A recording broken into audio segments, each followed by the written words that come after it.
পশ্চিমবাংলায় বিজেপির 207 সিটে জেতাটা শুধু ইলেকশন ভিক্টরি নয়, এর সঙ্গে দেশের সুরক্ষা জড়িত। দেখুন ও শুনুন সুবীর কি বলছে। বন্ধু, পশ্চিমবাংলায় 207 সিটে বিজেপির জেতাটা শুধুই ইলেকশন ভিক্টরি নয়, এর সঙ্গে ভারতের সুরক্ষা জড়িত আছে। এতদিন পর্যন্ত বাংলাদেশ ও ভারতের সীমান্তে একটা বিরাট অংশে কাঁটাতারের বেড়া লাগাতে দেওয়া হয়নি, যে জায়গা দিয়ে বাংলাদেশিরা অহরহ ঢুকে যেত ভারতের মধ্যে, যা দেশের সুরক্ষার ব্যাপারে ভীষণ বিপজ্জনক অবস্থায় ছিল। এবার ভারত বাংলাদেশ সীমান্তে কাঁটাতার দিয়ে ঘিরতে কোনো অসুবিধা হবে না। বাংলাদেশ থেকে অবৈধভাবে আর কেউ ঢুকতে পারবে না। পশ্চিমবাংলা এবং সেন্ট্রালে একই সরকার থাকায় সেন্ট্রাল সিকিউরিটি বাহিনীর অনেক সুবিধা হবে। বিএসএফ এবং রাজ্য পুলিশ সলা পরামর্শ করে বর্ডারকে সুরক্ষিত করতে পারবে। এর ফলে বাংলাদেশের যে জামাতি সংগঠন আছে তারা আর ভারতে ঢুকতে পারবে না। এতদিন পর্যন্ত জামাতিরা এই জায়গা দিয়ে ভারতে ঢুকে ভারতকে অশান্ত করার চেষ্টা করত। এরপর তারা বেড়াটোপকে ঢুকতে গেলে গুলি খেতে হবে। সেই কারণে এখানে বিজেপির জেতাটা খুবই প্রয়োজন ছিল। এর সম্পূর্ণ বিবরণে যাওয়ার আগে আপনার কাছে একটা ছোট্ট অনুরোধ। আপনি যদি এখনো আমাদের এই চ্যানেলটিকে সাবস্ক্রাইব করে না থাকেন, এখনই সাবস্ক্রাইব করে পাশে থাকা নোটিফিকেশন বেলটি ছুঁয়ে অলে টাচ করে দিন। আর হ্যাঁ, একটা লাইক দিয়ে শেয়ার করে দেবেন।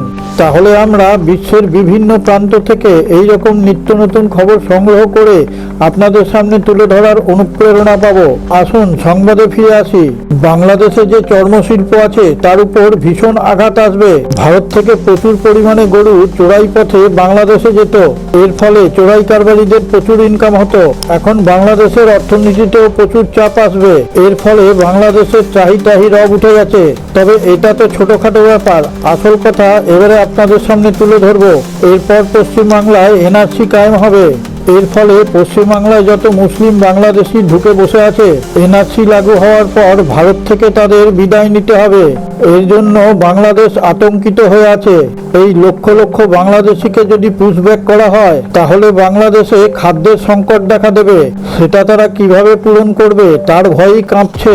বাংলাদেশিরা ভারতের মধ্যে ঢুকে কিছু অসাধু দালাল চক্রের মাধ্যমে রেশন কার্ড, ভোটার কার্ড, আধার কার্ড ও পাসপোর্ট তৈরি করে ফেলতো এবং এখানে চড়া দামে জায়গা কিনে ঘরবাড়ি তৈরি করে ভারতের জনগণের সঙ্গে মিশে যেত। এবার তাদের নকল তৈরি করা সমস্ত কার্ড ধরা পড়ে যাবে। তাদেরকে বাংলাদেশে ফিরে যেতে হবে। সেই কারণে বাংলাদেশের প্রধানমন্ত্রীর কান্নাকাটি শুরু হয়েছে। বর্তমানে ভারতের বর্ডার দিয়ে লাখো লাখো লোক বাংলাদেশে চলে যাচ্ছে। এখন বাংলাদেশে ফেরত যাওয়ার জন্য ভারতের বর্ডার খুলে দেওয়া হয়েছে। আগে অবৈধভাবে বাংলাদেশের প্রচুর লোক ভারতে ঢুকেছিল। এখন বাংলাদেশে ফেরত যাওয়ার জন্য কাতারে কাতারে লোক লাইন দিয়েছে। সেই কারণে বাংলাদেশের সংসদে চাঞ্চল্যের সৃষ্টি হয়েছে। ভারতের বর্ডারে কড়া পাহারা চলছে। আসল চমক আরও বাকি আছে। শিলিগুড়ি করিডোর, যাকে চিকেন নেক বলা হয়, সেখানে ভারত সব রকম ব্যবস্থা নিতে পারবে। তার উপর জলবন্টনের ব্যাপার আছে।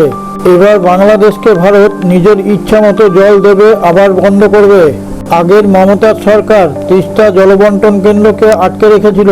এবার তিস্তার জলবন্টন ভারত ইচ্ছা মতন করবে। আগে বাংলাদেশ চীনকে সঙ্গে নিয়ে ভারতের উপর ষড়যন্ত্র করার চেষ্টা করত। এবার বাংলাদেশ ট্যাফু করলে জলবন্টনের মাধ্যমে তাদের গলা টিপে ধরবে। বাংলাদেশ তখন এক ফোঁটা জলের জন্য হাহাকার করবে। আপনি কি ভাবছেন জলের মাধ্যমেই শুধু বাংলাদেশকে আটকে রাখবে? এর থেকে আরো বড় খেলা শিলিগুড়ি করিডোর, যাকে আমরা চিকেন নেক বলে থাকি। এখানে ভারত র্যাডার ও সৈন্যবাহিনী দিয়ে ঘিরে ফেলবে। এইখান থেকে বাংলাদেশের সমস্ত গতিবিধি লক্ষ্য রাখতে পারবে। এরপর বাংলাদেশ আর কোনো রকম চাল ভারতের ওপর খাটাতে পারবে না। প্রধানমন্ত্রী মোদী ও অমিত শাহ মিলে পশ্চিমবাংলা ও আসামকে ঘিরে একটা বড় সুরক্ষার হাব তৈরি করবে। সম্পূর্ণ ভিডিওটা দেখার পর আপনি আমাদের চ্যানেলের কমেন্টে গিয়ে আপনার সুচিন্তিত মতামত প্রকাশ করুন। আর জয় হিন্দ কথাটা অবশ্যই লিখবেন। সারে জাহাঁ সে আচ্ছা হিন্দুস্তান হামারা হামারা, সারে জাহাঁ সে আচ্ছা।